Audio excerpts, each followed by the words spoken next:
ಇನ್ನು ದುರಂತ ಆಗ್ತಾ ಇದ್ದಂತೆ ಕೊನೆ ಕ್ಷಣದಲ್ಲಿ ಮೇಡೆ ಮೇಡೆ ಅಂತ ಪೈಲಟ್ ಕೂಗಿರ್ತಾರೆ. ಕೊನೆ ಕ್ಷಣದಲ್ಲಿ ವಿಮಾನದಲ್ಲಿ ತಾಂತ್ರಿಕ ದೋಷ ಅರಿತಿದ್ದಂತಹ ಪೈಲಟ್ ATSಗೆ ಎಚ್ಚರಿಸಿರ್ತಾರೆ. ಖಾಸಗಿ ವಿಮಾನದ ಪೈಲಟ್ ತುರ್ತು ಭೂಸ್ಪರ್ಶ ಕಾಣ್ತಾ ಇದ್ದಂತೆ ಮೇಡೆ ಅಂತ ಕೂಗಿರ್ತಾರೆ.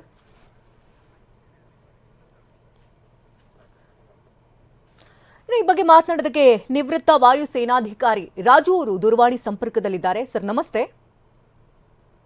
ನಮಸ್ತೆ ಅಮ್ಮ. ಸರ್ ಅಜಿತ್ ಪವಾರ್ ಅವರ ರಾಜ ಅಂತ ಹೇಳಿ, ನನ್ನ ಹೆಸರು ಅಪ್ಪಯ್ಯ ರಾಜ ಅಂತ ಹೇಳಿ ಮಡಿಕೇರಿಯಿಂದ. ನಾನು ರಡಾರ್ ಕಂಟ್ರೋಲ್ ಸ್ಕ್ರೀನ್ ಅಲ್ಲಿ ಅವರಿಗೆ 1 ಕಿಲೋಮೀಟರ್ ದೂರದಲ್ಲಿ ಅವರಿಗೆ ರನ್ವೇ ಕಾಣ್ಬೇಕಾಗ್ತದೆ. ರನ್ವೇ ಕಾಣದ್ದರಿಂದ ಅವರು ಟೆಕ್ನಿಕಲ್ ಫಾಲ್ಟ್ ಆಗಿ ಲ್ಯಾಂಡಿಂಗ್ ಅಲ್ಲಿ ಮಿಸ್ಟೇಕ್ ಆಗಿರ್ಬೇಕು. ಸರ್, ಈ ರೀತಿ ತುರ್ತು ಲ್ಯಾಂಡಿಂಗ್ ಆಗ್ಬೇಕಾದ್ರೆ ಏನೇನ್ ಕಾರಣಗಳಿರುತ್ತೆ ಸರ್? ಅಂದ್ರೆ ಈ ರೀತಿ ದುರಂತ ಅಂತ್ಯ ಕಾಣೋದಕ್ಕೆ ಏನ್ ಕಾರಣಗಳು ಬರಬಹುದು? ಟೆಕ್ನಿಕಲ್ ಫಾಲ್ಟ್ ಆಗಿರ್ಲಿಕ್ಕೂ ಸಾಧ್ಯತೆ ಇದೆ.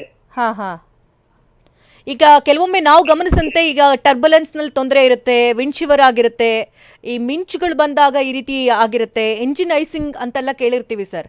ಇಲ್ಲಿ ಏನಾಗಿರಬಹುದು ಅನಿಸ್ತಿದೆ ನಿಮ್ಗೆ?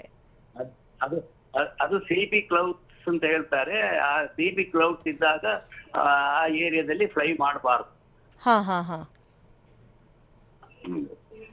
ಇದು ಲ್ಯಾಂಡಿಂಗ್ ಆಗುವಂತ ಸ್ಥಳನೇ ಆಗಿತ್ತಲ್ಲ ಸರ್? ಇಲ್ಲಿ 2 ಬಾರಿ ಲ್ಯಾಂಡಿಂಗ್ಗೆ ಪ್ರಯತ್ನ ಮಾಡ್ತಾರೆ, ಆದ್ರೂ ಕೂಡ ಅದು ಸಾಧ್ಯ ಆಗುದಿಲ್ಲ. ಜೊತೆಗೆ ಡಿಸ್ಟೆನ್ಸ್ ಕೂಡ ಕಡಿಮೆ ಇತ್ತು ಅಂತ ಹೇಳಲಾಗ್ತದೆ. ಅದೇ ಹೇಳಿದ್ದು, ಪೈಲಟಿಗೆ ರನ್ವೇದು ಡಿಸ್ಟೆನ್ಸ್ ಗೊತ್ತಾಗ್ಲಿಲ್ಲ. ರಾಡಾರ್ ಸ್ಕ್ರೀನ್ ಅಲ್ಲಿ ಅವನಿಗೆ ಕಾಣ್ಲಿಲ್ಲ ಅದು. ಅಂದ್ರೆ ಇವರು ಖಾಸಗಿ ವಿಮಾನದ ಪೈಲಟ್ ಆಗಿದ್ರು. ಅವರ ಎಷ್ಟು ವರ್ಷಗಳ ಕಾಲ ಸರ್ವಿಸ್, ಅದನ್ನೆಲ್ಲ ಕೂಡ ಇಂಪಾರ್ಟೆಂಟ್ ಆಗುತ್ತಾ ಸರ್ ಇದರಲ್ಲಿ? ಅದನ್ನ ನಮಗೆ ಹೇಳಲಿಕ್ಕೆ ಸಾಧ್ಯ ಇಲ್ಲ. ಪೈಲಟ್ ವಿಷಯದಲ್ಲಿ ನಾವು ಮಾತಾಡುವಾಗಿಲ್ಲ. ನಾವು ಏರ್ಕ್ರಾಫ್ಟ್ ಅಲ್ಲಿ ಏನಾದ್ರೂ ಟೆಕ್ನಿಕಲ್ ಪ್ರಾಬ್ಲಮ್ ಇದ್ರೆ ತಾಂತ್ರಿಕ ದೋಷಣೆಯಿಂದ ಆಗ್ಬೋದು ಅಂತ ಹೇಳ್ಬೋದೇ ವಿನಃ ಬಾಕಿ ಇಂಡಿವಿಜುವಲ್ ಇದನ್ನ ನಮಗೆ ಹೇಳಲಿಕ್ಕೆ ಬರೋದಿಲ್ಲ ಅದು.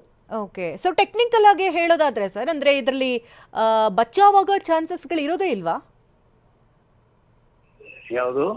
ಈಗ 8:30ಕ್ಕೆ ಒಮ್ಮೆಗೆ ಅವರು ಲ್ಯಾಂಡಿಂಗ್ ಮಾಡೋದಕ್ಕೆ ಪ್ರಯತ್ನ ಪಡ್ತಾರೆ ಪೈಲಟ್ ಅವರು, ಸಾಧ್ಯ ಆಗುದಿಲ್ಲ. 8:45ಕ್ಕೆ ಮತ್ತೆ 2ನೇ ಸಾರಿಗೆ ಲ್ಯಾಂಡಿಂಗ್ ಮಾಡೋದಕ್ಕೆ ಪ್ರಯತ್ನ ಮಾಡ್ಬೇಕಾದ್ರೆ ಈ ರೀತಿ ಆಗಿದೆ.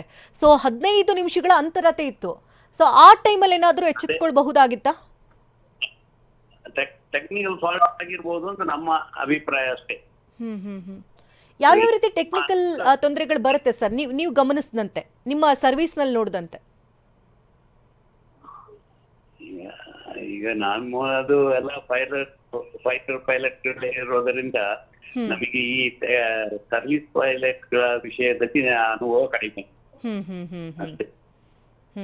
ಥ್ಯಾಂಕ್ ಯು ಸರ್ ಮಾತನಾಡೋದಕ್ಕಾಗಿ. ಟಾರಿಯಾಗಿ ಈ ಒಂದು ದುರಂತ ಅಂತ್ಯ ನಿಜಕ್ಕೂ ಕೂಡ ಶ್ಲಾಘನೀಯ. ಮಹಾರಾಷ್ಟ್ರದ ಬಾರಾಮತಿನಲ್ಲಿ ಎಲ್ಲ ಅಂದುಕೊಂಡಂತಾಗಿದ್ರೆ ಇವತ್ತು ಸರಣಿ ಪ್ರಚಾರದಲ್ಲಿ ಅಜಿತ್ ಅವರು ಭಾಗವಹಿಸಬೇಕಾಗಿತ್ತು. ಆದರೆ ದುರಂತ ಅಂತ್ಯ ಕಂಡಿದ್ದಾರೆ. ಅವರನ್ನ ನೆನೆದು ಕಾರ್ಯಕರ್ತರೀಗ ಬಿಕ್ಕಿ ಬಿಕ್ಕಿ ಹೇಳ್ತಾ ಇದ್ದಾರೆ. NCP ನಾಯಕನ ಅಗಲಿಕೆ ನಿಜಕ್ಕೂ ಕೂಡ ದೊಡ್ಡ ಜನಸಮೂಹವೇ ಕಣ್ಣೀರಿಡುವಂತೆ ಮಾಡಿದೆ.